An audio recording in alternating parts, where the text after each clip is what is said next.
ख़वातीनो हज़रात, खुशामदीद आवाज़ आमिर पर। आज मैं आपको एक ऐसी कहानी सुनाने जा रही हूँ जो बज़ाहिर एक अफसाना लगती है, मगर इसके अंदर छुपी है मोहब्बत, वफादारी और कुदरत के इंसाफ की सच्ची झलक। ये कहानी है एक शहजादी की और एक बोलते हुए तोते की, जो रिश्ता लफ्ज़ों से नहीं रूहों से जुड़ा था।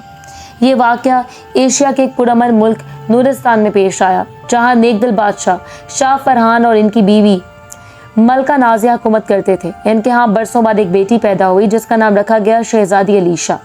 अलीशा ना सिर्फ हसीन थी बल्कि नर्म दिल, इबादत गुजार और सबकी मदद करने वाली थी। पूरे मुल्क में इसकी मुस्कुराहट रहमत समझी जाती थी। एक दिन बादशाह ने शहजादी के लिए एक नायाब तोहफा मंगवाया, एक सब्ज रंग का तोता जो इंसानों की जुबान बोल सकता था। इस तोते का नाम रखा गया जरी। वह गुजरता गया और शहजादी का सबसे करीबी दोस्त वही तोता बन गया। अलीशा अक्सर जरी से दिल की बातें करती और तोता नर्म लहजे में अल्लाह की निशानियां और इल्म भरी बातें सुनाता। लेकिन महल में सब खुश नहीं थे। शहजादी की चचाजाद बहन रिहाना इसकी खूबसूरती और इज्जत से हसद करने लगी। इसने एक दिन दरबार में ये अफवाह फैलाई कि शहजादी जरी तोते से इश्क करती है। ये सुनकर महल में हलचल मच गई। बादशाह हैरान रह गया, लोग चुप हो गए और मलका के दिल में शक का जहर उतर गया। शहजादी ने कसम खाई कि वो बेगुनाह है, मगर किसी ने यकीन न किया। बादशाह ने तैश में आकर हुक्म दिया, शहजादी को कैद कर दिया जाए और तोते को दूर जंगल में छोड़ दिया जाए। जब जरी को ले जाया जा रहा था, अलीशा के आंसू जमीन पर गिरे और इसने दुआ की, या अल्लाह सच को एक दिन जाहिर करना। शहजादी ने कई दिन एक तारीख कमरे में गुजारे। वो सिर्फ नमाज पढ़ती, कुरान पढ़ती और अल्लाह से इंसाफ मांगती।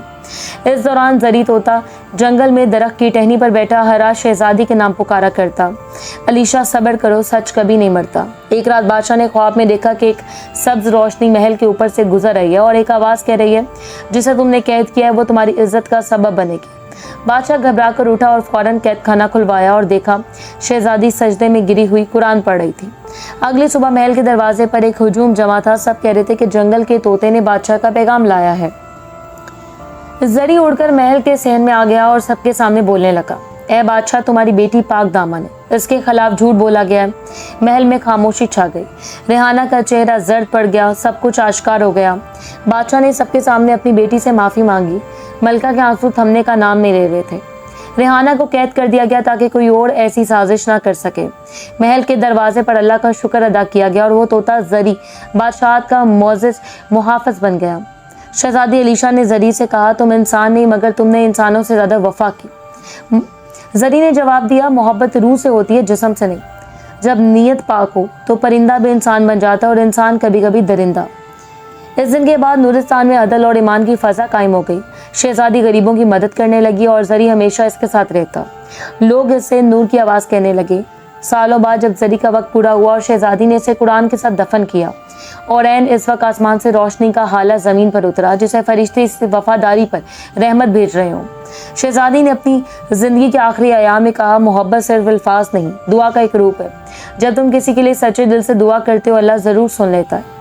जब वो दुनिया से रुखसत हुई, इसके मकबरे के करीब हर रात एक सब्ज रोशनी नमूदार होती। लोग कहते कि ये जरी की रूह है जो आज भी अपनी शहजादी की हिफाजत करती है। दोस्तों, ये कहानी हमें सबक देती है कि सच कभी छुप नहीं सकता।